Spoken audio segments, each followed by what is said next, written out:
Ողջույն։ Ազգային անվտանգության ծառայությունը կեսօրին հաղորդագրություն տարածեց, որ Սյունիքի մարզի երկու անչափահաս բնակիչ մոլորվել եւ հայտնվել են Ադրբեջանի տարածքում։ Ադրբեջանի տարածքը առնում եմ ճակերտների մեջ, որովհետեւ ավելի շուտ պետք է ասել Ադրբեջանին հանձնված տարածքում։ Դեպքը տեղի ունեցել գիշերը 1:20-ի սահմաններում։ Բնականաբար ԱԱԾ տնօրենը դեպքի մասին առաջինը զեկուցել է Նիկոլ Փաշինյանին։ Ինչ է անում այդ մարդը դեպքի մասին իմանալուց հետո։ Ըստ երևույթին հեռախոսը անջատում է եւ շարունակում քնել։ Առավոտյան զարթնում ու 11:30 րոպեին գրառում է անում։ Ուշադրություն, կաթողիկոսի մասին։ Ողջ օրվա ընթացքում պետական որևէ գերատեսչություն, ոչ արտաքին գործերի նախարարությունը, ոչ պաշտպանության նախարարությունը, ոչ ԱԱԾ-ն, ոչ Փաշինյանի աշխատակազմը ոչ մի նորություն չեն հայտնել, չգիտենք 17-ամյա երկու տղաների ճակատագիրը։ Դուք պատկերացնում եք այդ երեխաների վիճակը, նրանց ընտանիքների վիճակը, այն մարդկանց վիճակը, ովքեր ապրում են թշնամուն շատ մոտիկ, որովհետև սրանք զիջել են, հանձնել են, մտցրել են Թուրքին մեր հողի մեջ։ Ոչ մի գերատեսչություն բացատրություն չի տալիս։ Առաջին գրառումից ժամեր անց Նիկոլը եւս մեկ գրառում է անում։ Ու դարձյալ կաթողիկոսի մասին ու լրատվամիջոցի դատի տալու մասին։ Ցնդվելու բան է։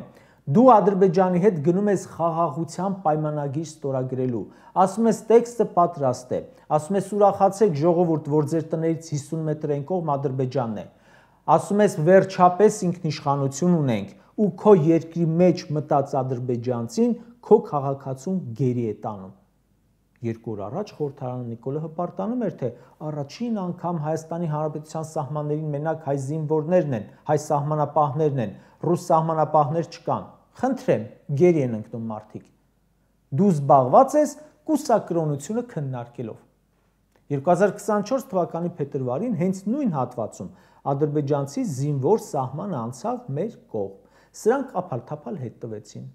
Ժորժ ջան, այս մարդը էլ ոնց բացատրի, որ ոչ այս երկրի, ոչ ժողովրդի հետ որևէ առնչություն ոչ ունի, ոչ ուզում է ունենալ։ Կառավարություն, վարչապետ չունես ժողովուրդ, չունես։ Հուսանք տղաներին հնարավոր կլինի հետ բերել։ Հույսս իշխանությունը չէ, հիմիկ վնուց ասեմ։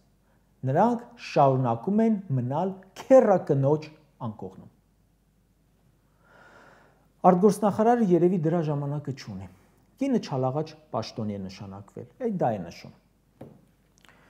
Իդեպ, մի անգամ կարդացի, կարծեմ ֆրանսիական մամուլում, Ֆրանսիայի ֆինանսների նախարարը պաշտոնանկ էր արվել դստերը իր նախարարությունում աշխատանքի տեղավորելու համար։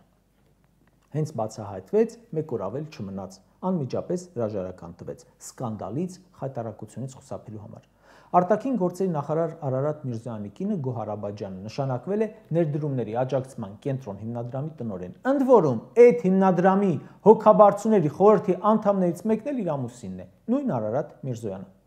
Ֆրանսիայում դա շահերի բախում էր, բայց Հայաստանում ոչ։ Դե Ֆրանսիան մի անգամ էլ եմ ասել, ինչքան հաց ու պանիր պիտի ուզի, որ հասնի Նիկոլի կառավարությանը, ժողովրդավարությանը։ Նիկոլին որ հարց տաս, բա ասում էր ԽՑԲ-ն ենք մերժում, երկիրը սարքել են բաջանաղա պետություն, բայց ո՞նց է ստացվում։ Կընկնի ծայրահեղությունների մեջ, կասի, հա ինչ, ուզում եք նախարարի կինը ոչ մի տեղ չաշխատի, չէ թող աշխատի, բայց ուրիշ տեղ չկար, պարտադիր պիտի բարձր պաշտոնյայի ընտանիքի անդամն էլ չալաղաջ պաշտոնի լինի։ Ասում է ով լավ աշխատանք չունի, ուրեմն մրցունակ կրթություն չի ստացել։ Այդ այսինքն սաղ ժողովուրդ հանմրցունակ է, դուք ՔՊԱ-ականներով 18-ից հետո ավարտել եք տնօրեն ու դեպուտատ դառնալու ֆակուլտետը։ Կարող եք ՔՊԱ-ական падգամավորի եղբայր, ամուսին, որդի ասել, որ բանվոր է աշխատում։ Կարող եք մի բարձր պաշտոն ասել, որի նշանակվել է ՔՊ-ի հետ կապ չունեցող մարդ։ Ամուսին հոգաբարձուների խորհրդի անդամ է, կինը տնօրեն։ Կինը падգամավոր է, ամուսինը եւս։ Մի աղբերը մարզպետ է, մյուսը դեպուտատ ու երկուսն էլ նույն մարդու ազգական, որը իբր մերժում էր ԽՑԲ համակարգը։ Ընդ որում, այն ժամանակ, երբ կնոջը միլիոնանոց գործ էին տալիս, ամուսինը խորհրդարանում զեկուցում էր նախորդ տարվա իր պրավալները։ Ասում էր, կապրենք կտեսնենք, թշնամին մեր տարածքից դուրս կգա թե չէ։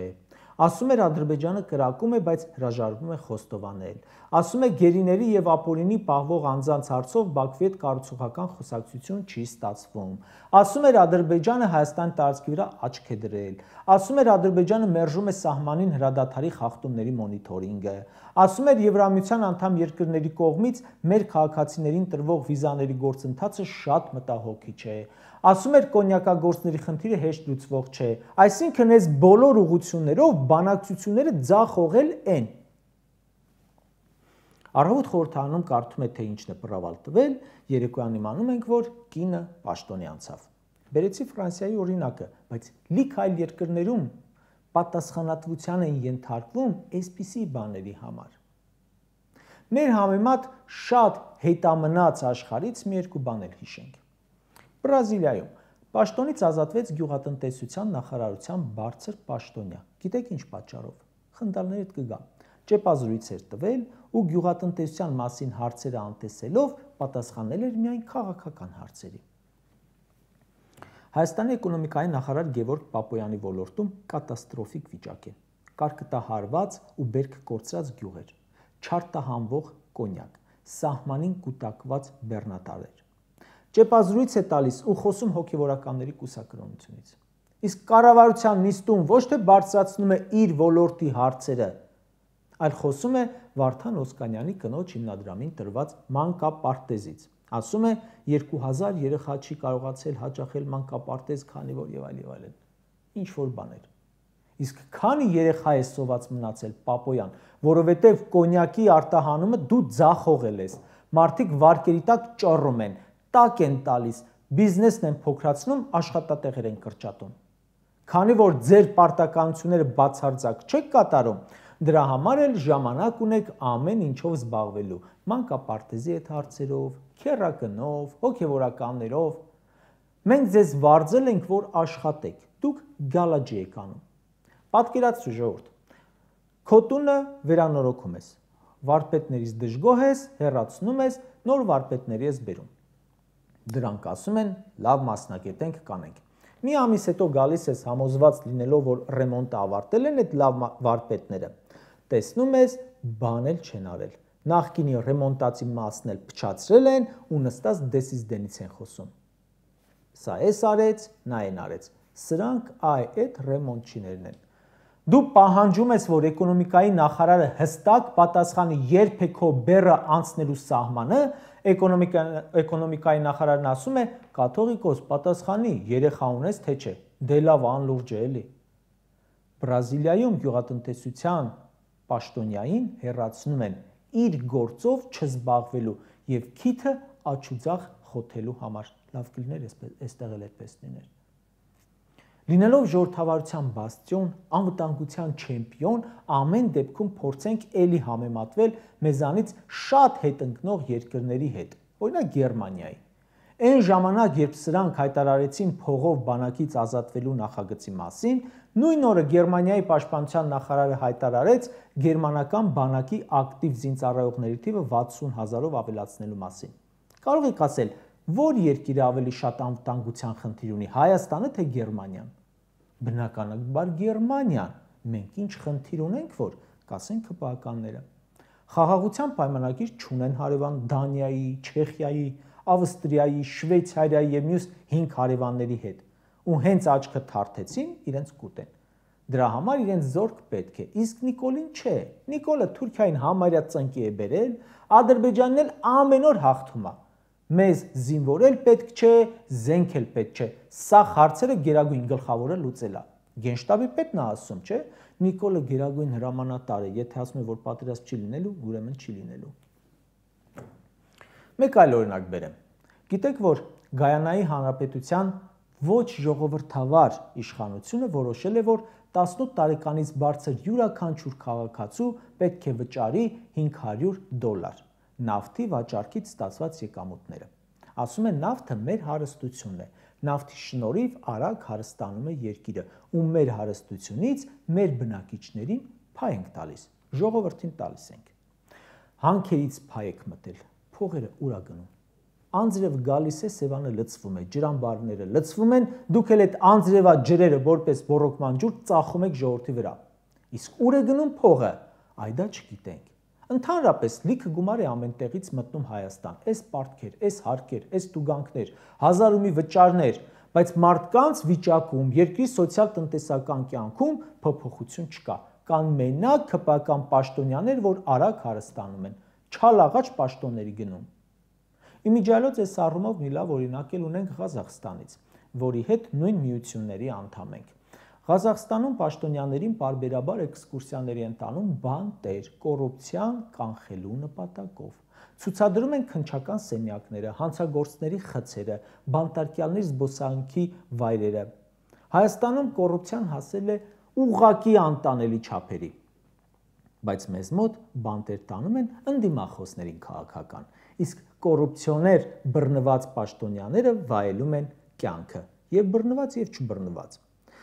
Ում բռնում են, շատ արագ հանում են բանտից։ Քանի հատ էս ընթացքում ԿՊ-ական նախարար, փոխնախարար, վարչության պետ, քաղաքապետի տեղակալ, թաղապետ, ԱԺ-նախագահի հարս եւ այլն բռնվեցին կոռուպցիայի մեջ ու բաց թողնվեցին, իսկ կոռուպցիոն դեպքերը, որոնց մասին բացահայտում է մամուլը, ընդդիմադիրները ու որոնցում մսխված են լինում միլիոնավոր դոլարներ, ուղղակի անցնում գնում են կողքով։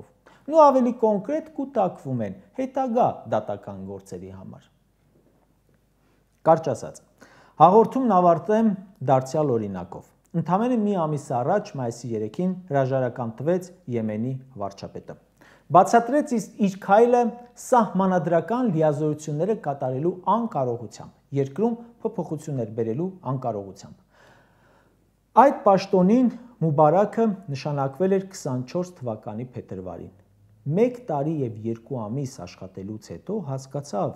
իր իրական ռեսուրսը որքանն է, հասկացավ անկարողությունը եւ երկիրը չվնասելու համար գնաց, ասաց, չէ, կարող է ես որպես արտաքին գործերի նախարար լավ էի աշխատում, բայց որպես վարչապետ չեմ ձգում, անկարող եմ։ Դուք 8 տարին է, որ կառավարում եք երկիրը, նույն դասարանի վրա եք մնացել, ամեն ինչ պրավալ եք տվել ու ինքներդ էլ բազմիցս համոզվել եք, որ անկարող եք, բայց շարունակում եք մնալ ու ձեր անկարողությունները մեր գլխին դարձնել փորձանք։ Եմենի վարչապետը գնաց ինքնակամ։